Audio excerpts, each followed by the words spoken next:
Our next speaker is Kathleen Meeker. Title of her talk, Caring for Our Caregivers. Hi, everyone. My talk tonight is about children and the people who care for them. It's about some of the timeless aspects we see in this image, the fierce responsibility to protect the innocent in uncertain times. This image from 1942 is from one of my favorite artists, Kata Kollwitz, and it's a protest piece, but it's also a statement about the fierce responsibility to protect children. I see a lot of beauty in this image. I see a lot of power in this image, but alongside that power, I see sadness. I see fatigue. I see a woman who may not have enough to eat. And I see a woman protecting children who may not be her own, but who she has the responsibility to protect. And I chose this image tonight because aspects of those emotions speak to me now, in 2020, in Washington State, when we think about young children and the people who care for them. A recent study by the UW Center for School of Public Health found that 42% of the child care workforce experiences food insecurity.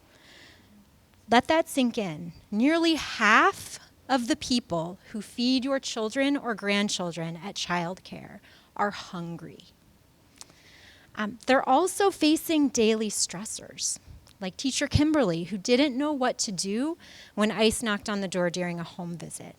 Or teacher Alicia, who's not sure if she can continue to work in her childcare position because her own son's preschool is not sure whether they can continue to meet his needs.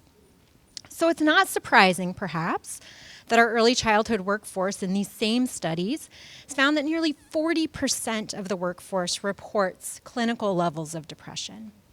My own series of studies have found similar patterns across early learning programs in our state as well. And so my work is focused on thinking about this workforce. It's hard to learn under those conditions. And often adults, and particularly adults who work in childcare, are not always treated as learners. So my work and the work of my team is about thinking about the condition under which these adults learn and thrive and grow, and trying to figure out flexible tools and the decision-making tools that help people think about professional learning experiences that meet the needs of this workforce.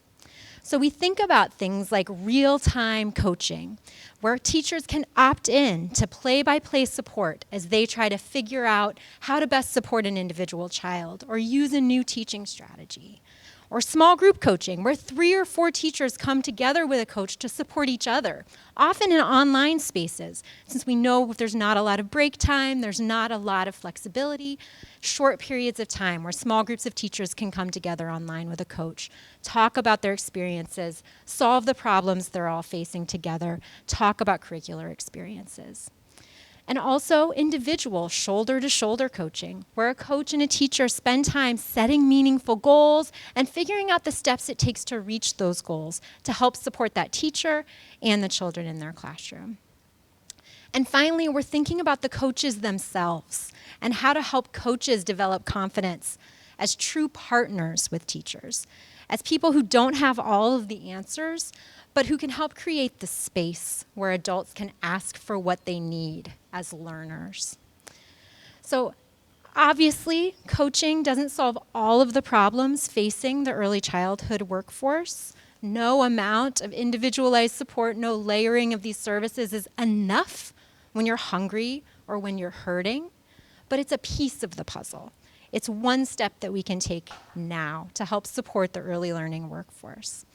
And I hope that you leave here tonight knowing that you can help care for the caregivers by advocating for the wages, for the benefits, for the schedules that honor the important work that they do, and by partnering with us to help create spaces where these adults can learn together with one another and to lift up the work that they're doing as they care for our community's children.